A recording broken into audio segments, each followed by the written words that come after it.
Good evening, ma'am. Kindly introduce yourself and kindly let people reading and listening, kindly let them know what you do. My name is Marina Kaljurand. I'm former Estonian foreign minister. I'm Estonian expert at the United Nations group of governmental experts on cybersecurity. And starting from March this year, I'm chairing Global Commission on Stability in Cyberspace. Okay. Former Foreign Affairs Minister of Estonia. Why, for those who know Estonia, there's something unique about Estonia. It's a small country but very big when it comes to cybersecurity, cyberspace and the Internet of Things. Why so for a country that is not 2 million?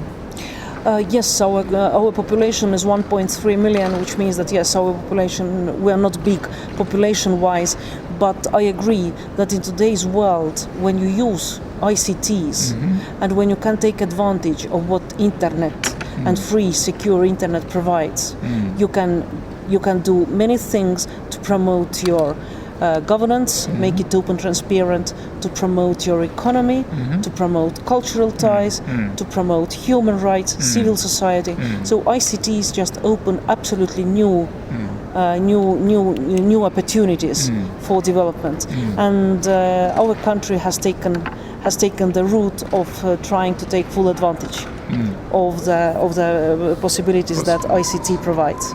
But at the same time, of course, we have to know about also the challenges. Okay. Once you are using internet services, you are vulnerable, and you have to take very good care of cybersecurity. Estonia has a lot of records when it comes to anything internet and cybersecurity, like the first country to start e-voting, the first country to have internet governance, the first country to introduce digital signatures. There's a particular one, the first country that stored all our embassies' information in a database in London. We call it digital embassies. Yes, we're starting it. Yes. We're starting it. We think that in Estonia, where very much of data is online. Okay. And we have data online.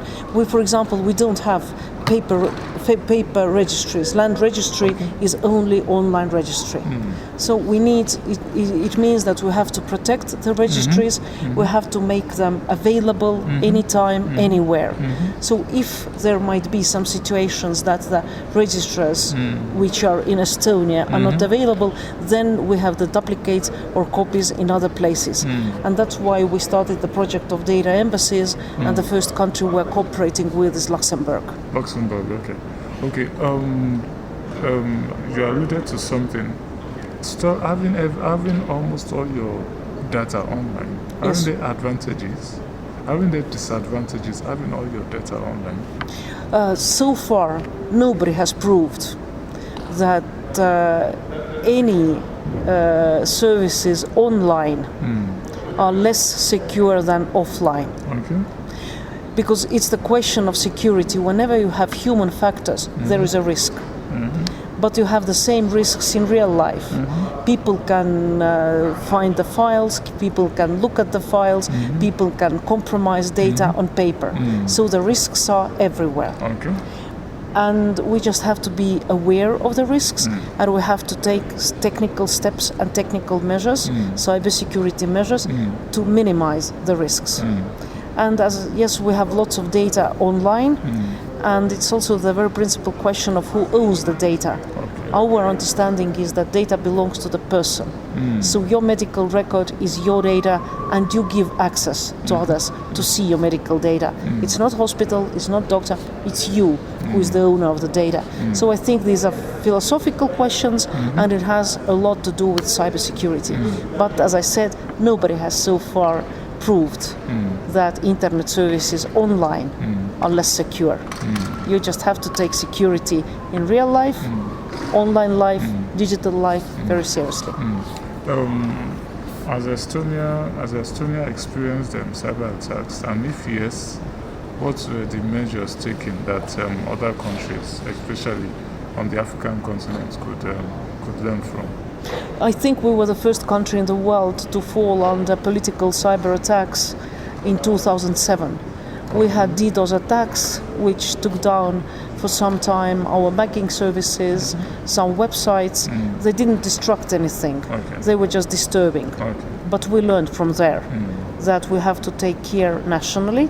We have to have our strategies, laws, clear division of powers.